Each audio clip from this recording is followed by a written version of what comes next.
Então eu acho que esse local é um local extremamente importante também, em termos de memória. Sabe? Por exemplo, o Yuri, todo mundo achava que ele tinha morrido em tiroteio, não, ele morreu aqui. Vendo as fotos dele, a gente nota marcas de tortura. Né? Ana Maria Nassinovic, provavelmente caiu junto com ele, ela sim chegou morta.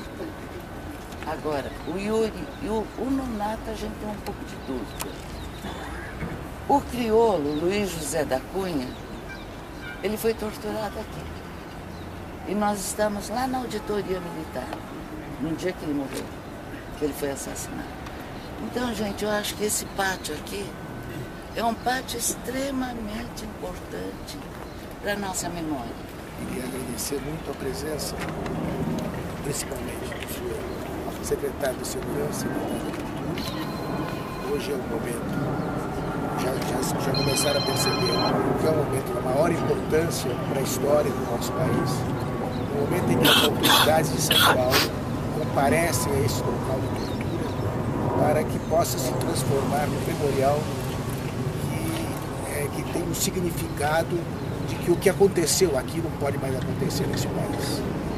Eu digo isso como advogado de mais de 500 perseguidos políticos e que também aqui tive preso por algumas horas e que aqui vim muitas vezes como advogado. Portanto, é extremamente emocionante, imagino como será para aqueles que padeceram as violências aqui, que é o caso da Si, que é o caso do Ivan, que é o caso do Scavone, do Natalini.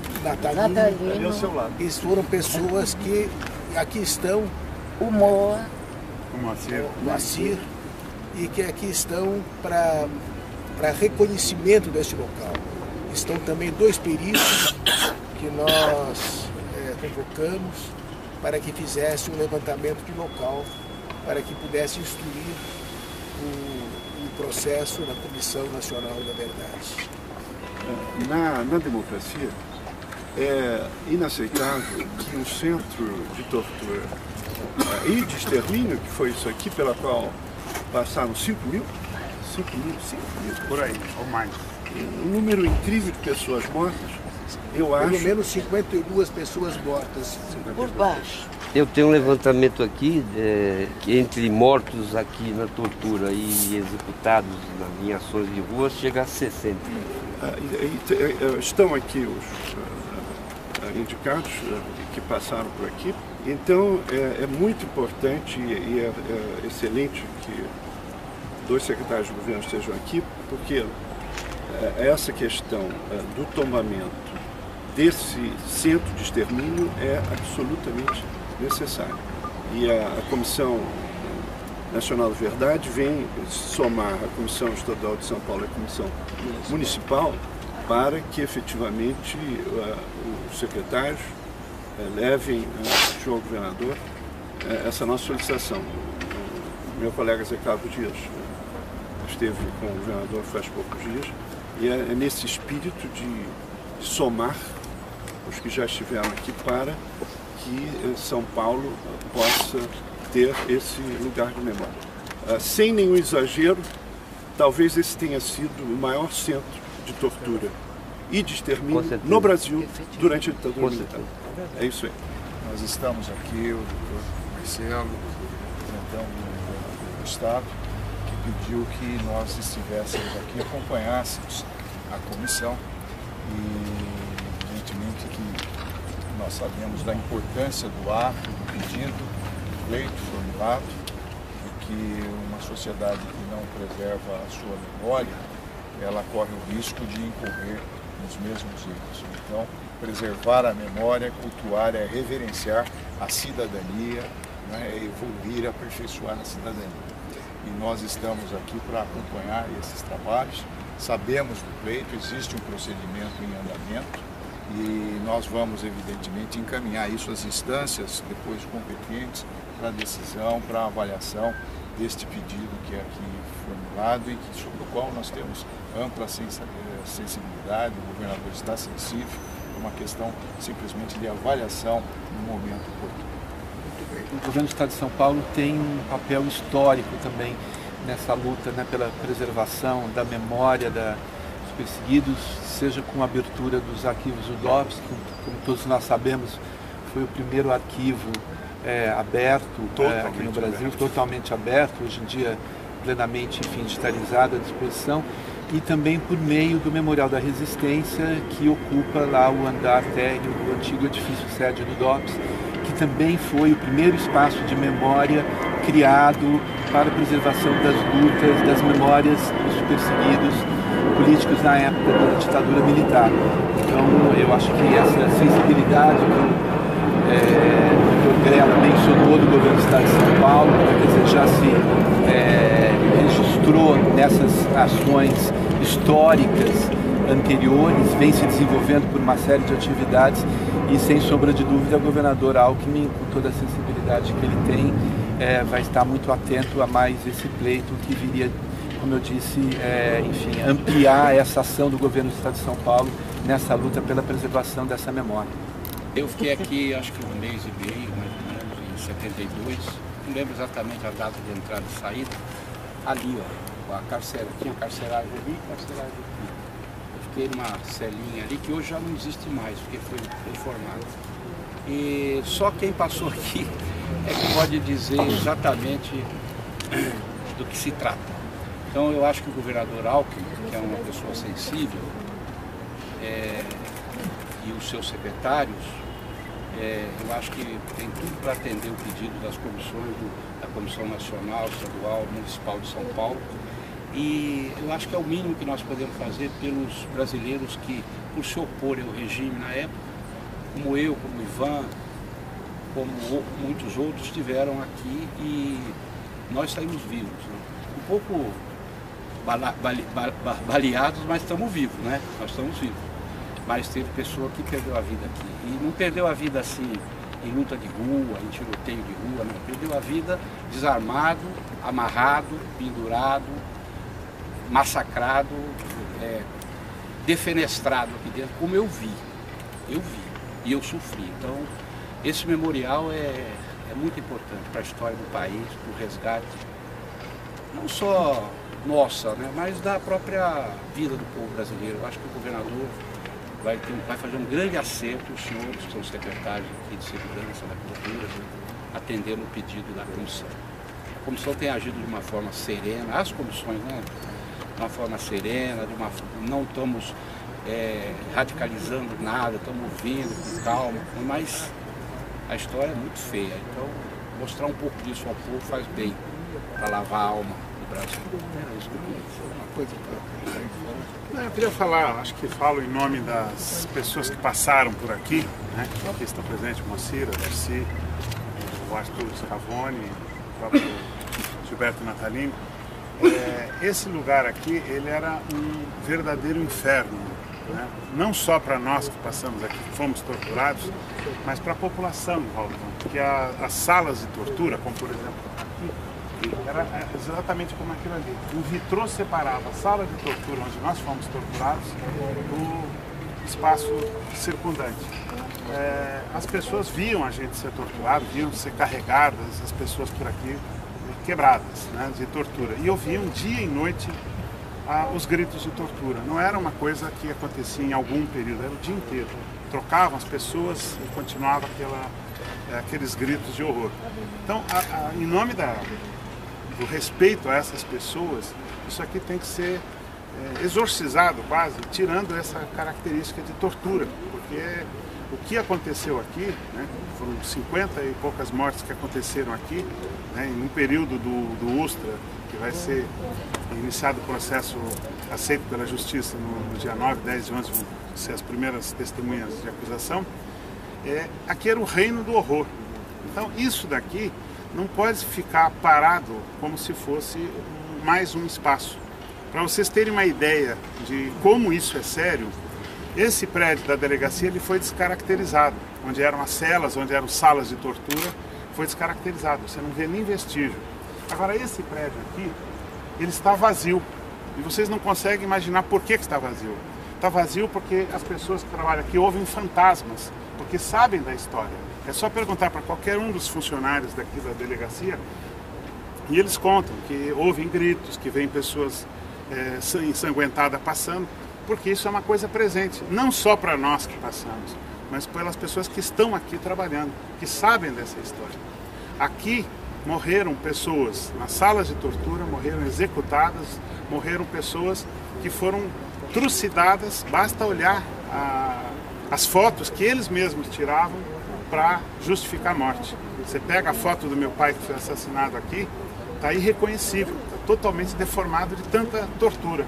Isso é a demonstração de uma arrogância muito grande que a gente tem que marcar com a transformação desse prédio em memorial, marcar como sendo uma rejeição da sociedade democrática, republicana, de que nós não aceitamos a tortura. Só dessa forma, marcando dessa forma, a gente pode dizer que a sociedade brasileira não aceita a tortura, não aceita golpe de Estado, não aceita a brutalidade que aconteceu. Inclusive para a gente exorcizar da própria polícia essa característica que todo mundo tem na polícia, na civil e militar, como sendo torturadores. Nós não podemos ter isso com essas pessoas que não tem nada com esse passado. Aqui, só para vocês terem uma ideia, morreram aqui, além do Herzog, isso aqui é um policial, o tenente José Ferreira de Almeida. Morreu 2 meses antes do Herzog. Ele morreu aqui dentro, na mesma sala, nas mesmas condições. E pela foto dá para perceber que ele está em pé, ele não foi enforcado, está em pé. Ou seja, é uma farsa isso aí. Agora, morreu o tenente José Ferreira de Almeida, morreu o coronel José Maximino de Andrade, e depois morre também o Manuel Fiel Filho em janeiro de 76. Ou seja, isso não é uma coisa pequena, é muito grande. A gente tem que fazer isso daqui, ser transformado, primeiro tombado para não descaracterizar mais, e transformado num memorial às vítimas. Nós temos que fazer aqui uma referência dizendo que essas pessoas passaram por aqui, que elas foram assassinadas, que deram a vida pela democracia que nós estamos vivendo agora. E só tem um jeito, que é o tombamento, que está no CONDEFAT, que a gente acompanhou, nós da Comissão Estadual da Verdade apoiamos o CONDEFAT no processo de inspeção para julgamento, está para ser julgado. Agora, não adianta julgar, fazer o tombamento e ser uma delegacia tombada, senão atrapalha a própria delegacia. Fazermos a transformação disso também no memorial de luta contra a tortura, o que for, que é o que foi sugerido numa audiência pública lá na Assembleia Legislativa, da nossa comissão. Transformar isso aqui num espaço de memória, como é o Memorial da Resistência, que qualquer coisa que aconteça no país, as câmeras das televisões vão para lá, porque aquele ali é com certeza o melhor e o pior, porque é o único memorial que a gente tem, que foi construído, muito bem feito, muito importante, e as pessoas se reportam aquilo lá como sendo um local de torturas, de prisão, de assassinatos, que lá também foi, mas aqui foi pior. Esse, com certeza, como o Paulo Sérgio falou, com certeza foi o mais importante que teve, o maior, que teve mais tempo em operação. Então o que a gente faz aqui hoje é fazer uma declaração de que isso aqui é um espaço de memória e que deve ser transformado em memorial para marcar para as futuras gerações que isso daqui aconteceu, primeira coisa aconteceu, que é imperdoável que aconteceu e que não pode mais acontecer, nem aqui em lugar nenhum. Mais do que isso, eu só rapidamente, Ivo falou da vizinhança, preciso lembrar que ali onde hoje tem esse prédio, havia um prédio menor e as celas que eram aqui, as pessoas daquele prédio viam as celas. Embora havia uma abertura em cima. Embora descaracterizado, é possível perfeitamente que elas mantenham a divisão original. Então é possível perfeitamente a gente identificar onde era a cela forte, onde era o X1, o X2, o X3, o X4, o X5 e o X6, que era o especial das mulheres, a porta de ferro, né? E aquele prédio as pessoas viam a gente ali nas celas, né? Então, além do tombamento, eu acho que para uma segunda etapa seria importante a reconstituição do que for possível reconstituir, né? Com a memória coletiva de todos nós que passamos. Aquelas celas, por exemplo, são todos nós que fizemos lá, se a gente for lá agora, cada um vai identificar. Utilizar quando nasci lá, identifiquei plenamente a Solitária, onde eu fiquei 3 dias, daqui ficou semanas, enfim, né? Então, eu acho que é isso, esse espaço é fundamental e é o símbolo, na minha opinião, o símbolo mais importante, expressivo e macabro da tortura no Brasil. Arthur ficou residente aqui 9 meses. Foram 9 meses. Só para efeito de registro, quando eu fui preso, eu fui por uma tocaia, eu fui baleado. Então quando eu cheguei, eu estava ferido e cheguei na traseira de uma C-14, que eram os veículos que eram utilizados. Eu não sei exatamente em que lugar, mas em algum lugar do pátio eles me tiraram do carro, aqui em algum lugar, eu estava sangrando, levei 5 tiros, estava baleado. E quem me recepcionou foi a equipe Ustra, né? E aí xingando, enfim. E aí eles verificaram que as condições que eu estava, uma decisão ou bem tentava interrogar e eu provavelmente não resistiria, ou me mandavam fazer algum tipo de apoio, etc., para depois me entender. Foi o que eles fizeram. Aí eu fui para as clínicas, etc. Mas de qualquer forma, o importante é isso, quer dizer, a rotina dos tiroteios, assassinatos, era uma rotina, não era alguma coisa excepcional, era uma rotina. E quando eu ainda estava na rua, quando eu ainda estava clandestino na rua, nós fizemos panfletagem aqui nesses prédios para denunciar que os gritos que eles ouviam, do que se tratava. Então nós panfletamos toda essa região aqui em volta, com um cuidado extremo, né, para denunciar o que acontecia aqui.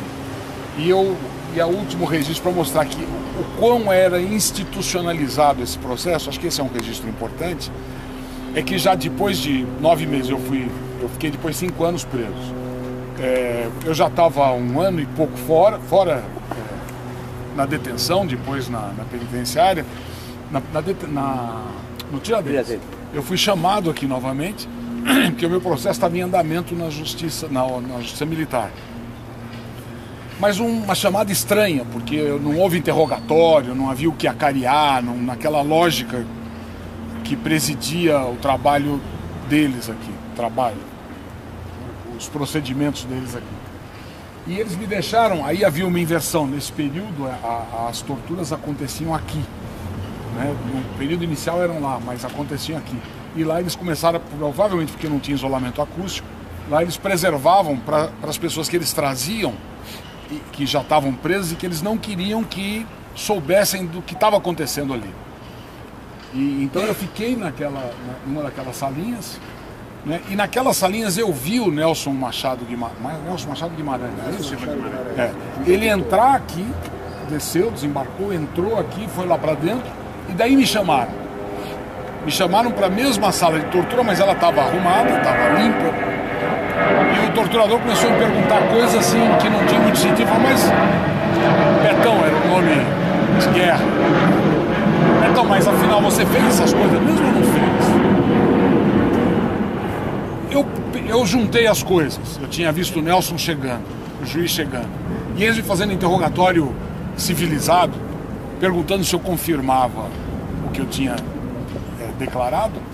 Eu disse que não, você sabe que o que eu falei aqui foi sob pressão, sob tortura, etc. O que eu quero dizer é o seguinte: o juiz militar tinha a mais absoluta consciência e acompanhava os processos que ocorriam aqui dentro. Não era uma atividade extraordinária, fora do estamento instituído. É isso que eu queria registrar. Por último, uma coisinha que eu queria colocar, eu acho que o que o Ivan colocou é muito importante. Eu acho que mais do que, claro, o tombamento é fundamental, é inquestionável, mas transformar isto numa memória daqueles que foram assassinados, em particular, claro, a todos que lutaram, mas daqueles que foram assassinados, fazer como é que se chama isso? Um museu?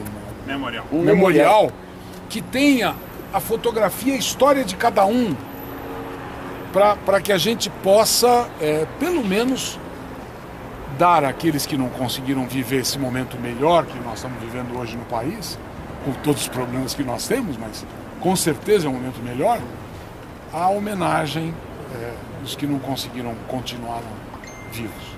Só mais um pequeno detalhe a partir da fala do Arthur, para mostrar essa relação da justiça com aqui. No meu caso, eu era um estudante, né, um envolvimento muito pequeno, fiquei de 4 a 6 semanas aqui e fui liberado.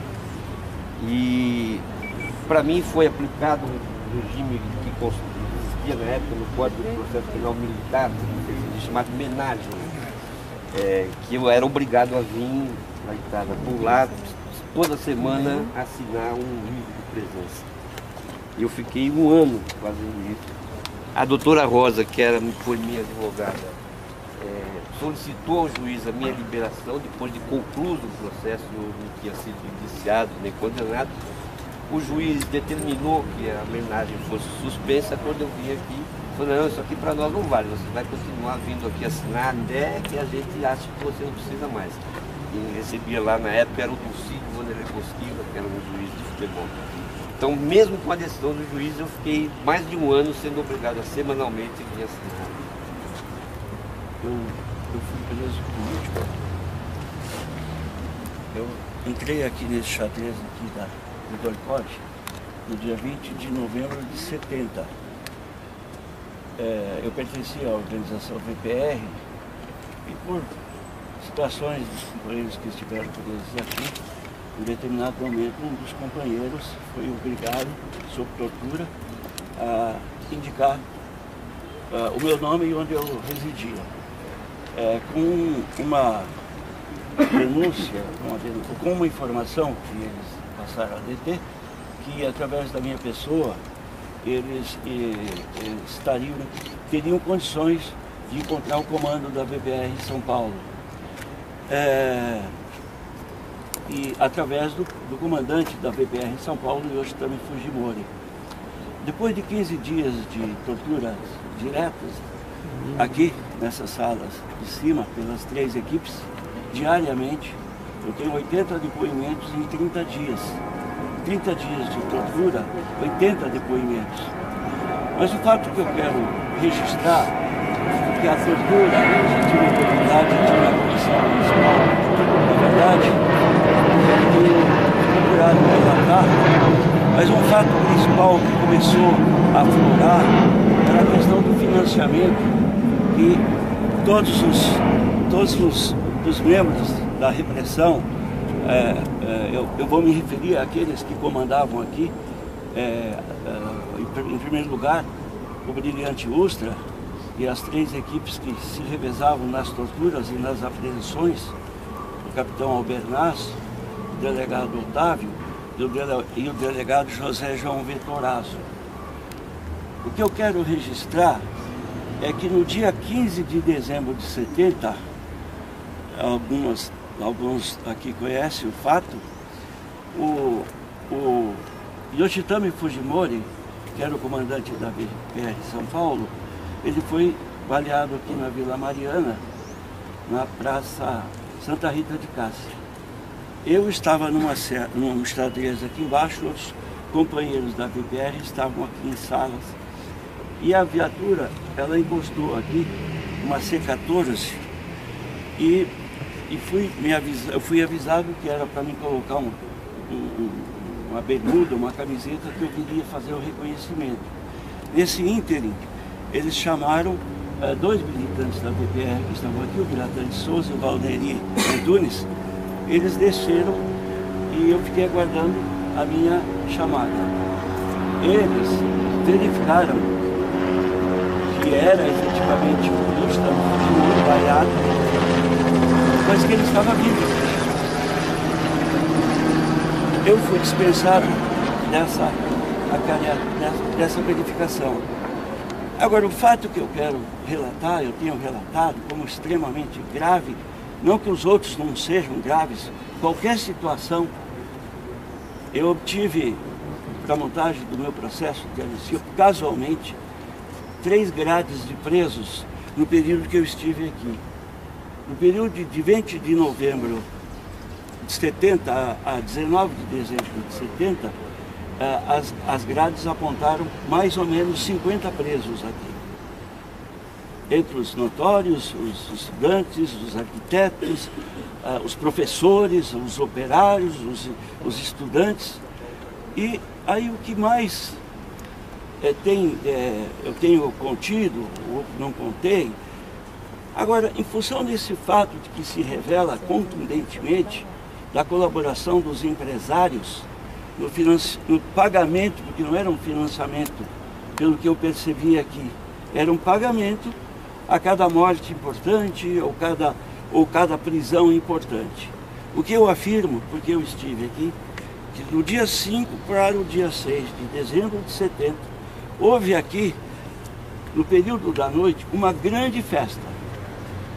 Era incomum tanto o movimento de veículos, viaturas, vivas, tiros para cima, mas eu permaneci no meu xadrez. Durante o período da noite, as pessoas que participavam visitaram o xadrez. Eu fui visitado e, de alguma forma, sendo instado para dizer se não tinha mais nenhum comandante ou militante para apontar. Evidentemente que eu não apontei, foram reconhecidas todas as participações e ações, mas efetivamente ele foi morto por um esquema oriundo do Cabo Anselmo. Mas o que eu quero ressaltar é que durante essa noite, essa festividade, eu ouvia pelo barulho os vivas e etc. e as pessoas que me visitavam, que vinham aqui para fazer a festa. De manhã, 6 horas da manhã, na hora do café, o carcereiro, cabo da aeronáutica, eu só conheço por risadinha, ele me retirou do meu xadrez, e aí para confirmar o que eu estava ouvindo durante a noite, ele me retirou da cela para que eu viesse aqui no pátio, fazer a limpeza, a sujeira que eles tinham feito, garrafas, copos, bandejas, todo tipo de resíduo dessa festa. Eu não vou detalhar mais fatos, porque eu fui obrigado a limpar um tanque que existe até hoje, mas estava ali até pouco. Estava.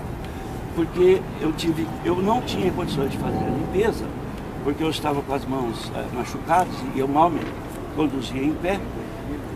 Aí eu fui lá limpar um tanque, tinha todo tipo de sujeira, etc.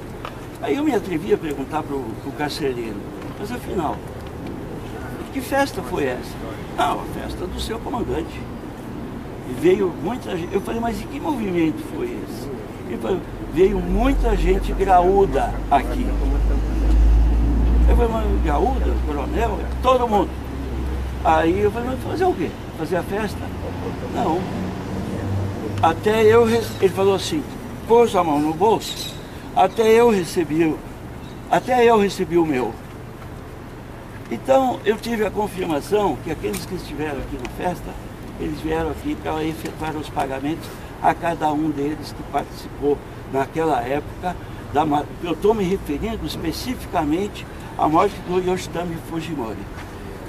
Então, presidente, eu tenho me torturado todos esses anos por não ter tido a oportunidade de revelar, mas a Comissão, na verdade, está oferecendo.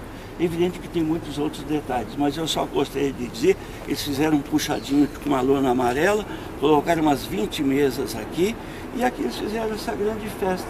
Eu não presenciei mais nenhuma festa aqui, mas ouvi falar. O que nos mais motiva é a decisão política, se vai haver um tombamento ou não. Porque aqui ocorreram duas coisas.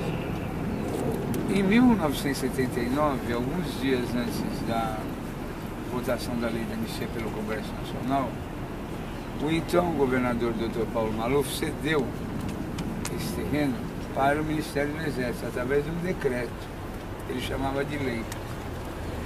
Então, embora tenha havido uma descaracterização desse local, aqui está o decreto do Maluf, para afrontar o povo brasileiro, como é do seu feitio. Na véspera da votação da lei da anistia, ele concedeu esse terreno ao Ministério do Exército. Não foi revogado. E o decreto não foi revogado até hoje. E o importante. Fala. Não. Vamos. É porque o decreto tem um processo de 71 da Procuradoria do Patrimônio Imobiliário que tem as dimensões todas. Isso, ótimo. Só queria destacar isso. E o que nos interessa, lógico que nós podemos contar todas as histórias mais tristes e macabras sobre que a inconformidade do lugar, símbolo, né, das coisas mais atrozes que aqui aconteceram, continuar funcionando como uma delegacia policial. Isso, agora, essa decisão, o tombamento do prédio, pedido até pelo Ivan, sabe quando foi pedido? Em 2009. Então ele tramita lá no Condefat e tal. Então tem que ter uma decisão política se esse decreto, o decreto da vergonha, o decreto da humilhação, vai ser revogado e se esse prédio vai dar. Então essa decisão, porque todo dia nós ficamos fazendo gestões para que haja, acelerar a tramitação do processo de tombamento, né? Então, aí a gente é obrigado a vir aqui, porque está tudo, as celas que ficam aqui nessa portinha, que esse era o ponto da morte, né? Porque as pessoas, muitas delas eram executadas aqui nesse pátio, ou chegavam totalmente feridas. Aqui dentro dessa delegacia. Então, aqui dentro dessa delegacia, funcionava, porque o pessoal do início funcionava aqui a sala de tortura. Agora, o Vladimir Herzog, aquela cena da fotografia. Eu mesma fui torturada aqui. Isso. Foi aqui, ó. Aqui em cima, nessas duas salas e lá embaixo. Embaixo da sala grande. Sempre aqui nesse prédio. As celas da carceragem foram modificadas. Aquela principal sala de interrogatório, onde ficava o pau de arara, a cadeira do dragão, a Thaline esteve aqui. Então, tudo isso tem um problema central, né? Então, até uma vez eu fiz uma frase que respeitosamente eu vou usar, é como se dentro das dependências dos campos de concentração ainda funcionasse uma instalação de uma companhia de gás alemã, né? Quer dizer, isso é de uma afronta ao povo brasileiro, isso continuar com uma delegacia de polícia e toda vez que a gente vem aqui para fazer tombamento e tal, tem que ser afrontado, ser humilhado, ser maltratado, porque eles dizem que aqui nunca funcionou uma unidade de tortura, que aqui nunca foi preso. Esse é o campo mais macabro do Brasil. O senhor entendeu? Então tem uma decisão política, revogar o decreto e falar, aqui não vai ser mais uma instituição policial. É isso que o povo brasileiro quer. Aí virar o tombamento. É isso. Obrigado.